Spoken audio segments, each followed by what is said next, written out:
The next day, the ghost was very weak and tired. The terrible excitement of the last 4 weeks was beginning to have its effect. His nerves was completely shattered and he started moved suddenly at the slightest noise. For 5 days he kept his room and at last made up his mind to give up the point of the bloodstain on the library floor. If the Otis family did not want it, they clearly didn't deserve it. They were evidently people on a low material plane of existence and quite incapable of appreciating the symbolic value of senses, which means sensory phenomena. The question of phantasmic, which means phantom appearance, and the development of astral bodies, was of course quite a different matter, and really not under his control. It was his solemn duty to appear in the corridor once a week, and to gibber from the large oriel window on the first and the third Wednesday in every month, and he didn't see how he could on honor honorably escape from his obligations, which means duty. It is quite true that his life had been very evil, but upon the other hand, he was most serious in all things connected with the supernatural. For the next 3 Saturdays, accordingly, he walked the corridor as usual between midnight and 3 o'clock, taking every possible precaution against being either heard or seen. He removed his boots, trod as lightly as possible on the old worm-eaten boards, wore a large black velvet cloak, was careful to use the rising sun lubricator for oiling the chains. I am bound to acknowledge that it was with a good deal of difficulty that he brought himself to adopt this last mode of protection. However, one night while the family were at dinner, he slipped into Mr. Otis' bedroom and carried off the bottle. He felt a little humiliated, which means insulted at first, but afterwards was sensible enough to see that there was a great deal to be said for the invention, and to a certain degree it served his purpose. Still, in spite of everything, he was not left unmolested, which means humiliated. String was continually being stretched across the corridor, over which he tripped in the dark, and on one occasion, while dressed for the part of Black Essek or the huntsman of Hogley Woods, he met with a surfall through treading on a butter slide, which the twins had constructed from the entrance of the tapestry chamber to the top of the oak staircase. The last insult so enraged himself that he resolved to make one final effort to assert his dignity and social position, and determined to visit the insolent, which means ill-mannered young Etonians the next night in his celebrated character of reckless stupid or the handless air.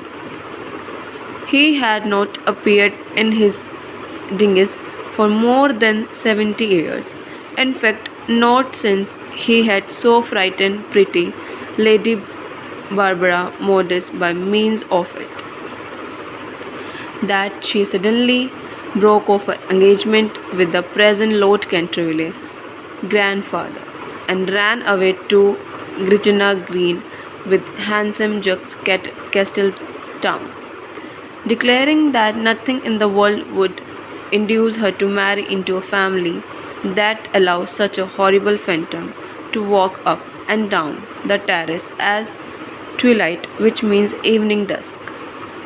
Poor Jack was afterward shot in a duel by Lord Canterville on went somewhat common, and the Lady Barbara died on a broken heart at Tunbridge Wells before the year was out. So, in every way, it had been a great success. It was, however, an extremely difficult makeup, if I may use such a theoretical expression in connection with one of the greatest mysteries of the supernatural, or to employ a more scientific term, the higher natural world, and it took him fully 3 hours to make his preparations. At last, everyone was ready, and he was very pleasant with his appearance.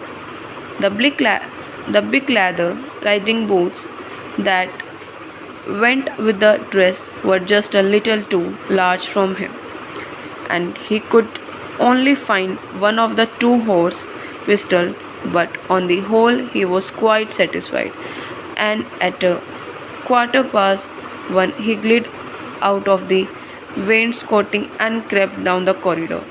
On reaching the room occupied by the twins, which I should mention was called the Blue Bed chamber on account of the color or its hanging, he found the door was ajar, which means open, wishing to make an effective entrance. He flung it wide open when a heavy junk of water fell right down on him, wetting him to the skin and just missing his left shoulder by a couple of inches. At the same moment, he heard low shriek of laughter proceeding from the four-post bed. The shock to his nervous system was so great that he fled back to his room as hard he could go, and the next day he was laid up with a serve cold. The only thing that at all consoled him in the whole affair was the fact that he had not brought his head with him, for had he done so, the consequences might have been very serious. He now gave up all hopes of ever frightening this rude American family and contented himself, as a rule, with creeping about the passages in list sleepers, with a thick red muffler round his throat for fear of draught, which means cold breeze, and a small rifle in case he should be attacked by the twins. The final blow he received occurred on the 19th of September. He had gone downstairs to the great entrance hall, feeling the sure that there, at any rate, he would be quite unmolested, and was amusing himself by making criticizing remarks on the large Saroni photographs of the United States minister and his wife, which had now taken the place of the Canterville family pictures. He was simply but neatly clad on long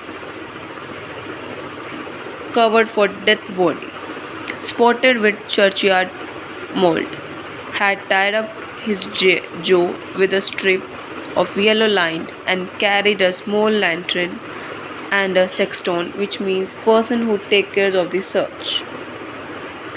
Spade. In fact, he was dressed for the character of Jones the Graveress or the corpse snatcher of Chestry Barn. One of his most remarkable impersonation, which means appear as someone else, and one which the Canterville had every reasons to remember, as it was the real origin of their quarrel with their neighbors, Lord Rufford. It was about a quarter past 2 o'clock in the morning, and as far as he could ascertain, no one was stirring as he was strolling towards the library. However, it to see if there was any traces left of the bloodstain, suddenly there leaped out on him from a dark corner two figures, who waved their arms wildly above their heads and shrieked out "Boo!" in his ear. Seized with a panic, which means fear, which under the circumstances was only natural. He rushed from the staircase, but found Washington Otis waiting for him there, with a big garden signing and being thus named, which means surrounded in by his enemies on every side, and driven almost to bay. He vanished, disappeared into the great iron stove, which, fortunately for him, was not lit, and had to make his way home through the flues and chimneys, arriving at his own room in a terrible state of dirt, disorder, and disappear. After this, he was not seen again on any nocturnal, which means during night short trips. The twins lay in wait for him on several occasions and scattered the passage with nuzzles every night to the great annoyance of their parents and the servants. But it was of no avail. It was quite evident that his feeling was so wanted that he would not appear. Mr. Otis consequently resumed his great work on the history of the Democratic Party, on which he had been engaged for some years.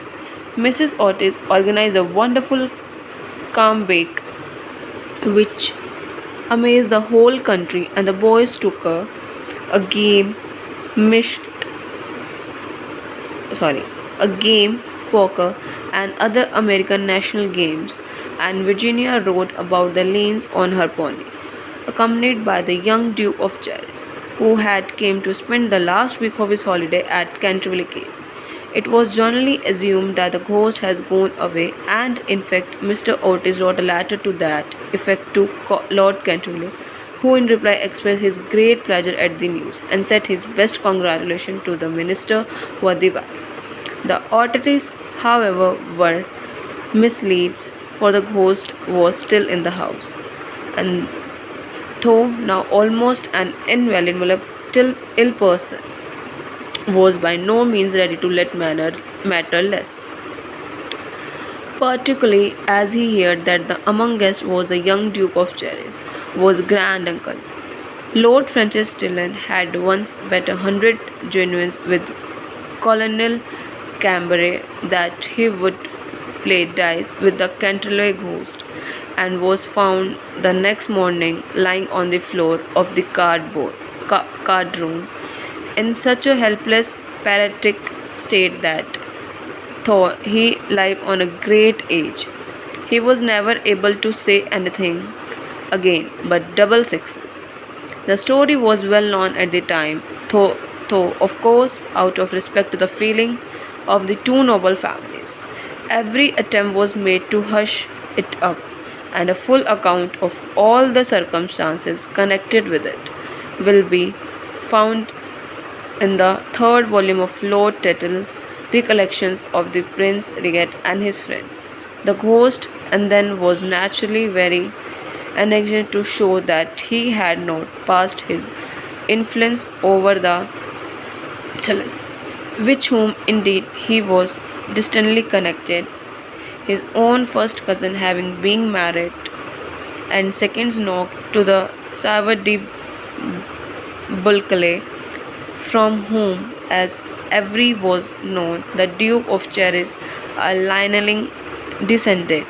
Accordingly, he made arrangements for appearing to Virginia Little Lover in his little celebrated impersonation of the vampire mob or the boldest Benetry, a performance so horrible that when old lady Startup saw it, when she did on one fatal New Year Eve in the year 1764, she went off into the most piercing shrieks, and which resulted into violent stroke that involves bleeding and dying in 3 days after disinheriting the Canterville, who were the nearest relationship, and leaving all her money to her London, a pharmacist. At the last, however, his terror of the twins prevented his leaving his room, and the little Duke slept in peace under the great feather canopy in the royal bedchamber and dreamed of Virginia.